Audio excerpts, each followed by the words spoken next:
Hello guys, ആൻവിയുടെ outfit എങ്ങനെയുണ്ട്?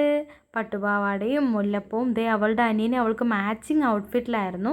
ഈ traditional ലുക്കിൽ അവർ എങ്ങോട്ടാണ് പോകുന്നതെന്ന് വല്ല ഗസ്സുണ്ടോ?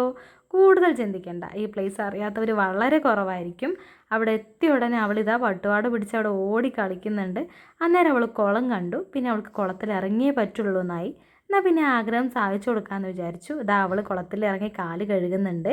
ഗുരുവായൂരിൽ വന്നു കഴിഞ്ഞ് കഴിഞ്ഞാൽ ഇവിടെ നിന്നൊരു ഫോട്ടോ ഒരു വീഡിയോ മസ്റ്റാണ്. നിങ്ങൾക്ക് തോന്നിയിട്ടുണ്ടോ? അതുപോലെ ഇതാ ആൻവിയും പോസ് ചെയ്യുന്നുണ്ട്. ഗുരുവായൂരിൽ അപ്പോഴേക്കും അതൊരു കുട്ടി സോൾജിയർ ഇറങ്ങിയിട്ടുണ്ടായിരുന്നു. അവൻ ആ തോക്കും പിടിച്ച് അവിടെ ഇങ്ങനെ ഓടി നടക്കുന്നുണ്ട്. കണ്ടവരെയൊക്കെ അവൻ ഷൂട്ട് ചെയ്യുന്നുണ്ടായിരുന്നു. അതിനിടയിൽ ആൻവിക്ക് ഇഷ്ടപ്പെട്ട കളിപ്പാട്ടും അവൾ വാങ്ങിയിട്ടുണ്ടായിരുന്നു.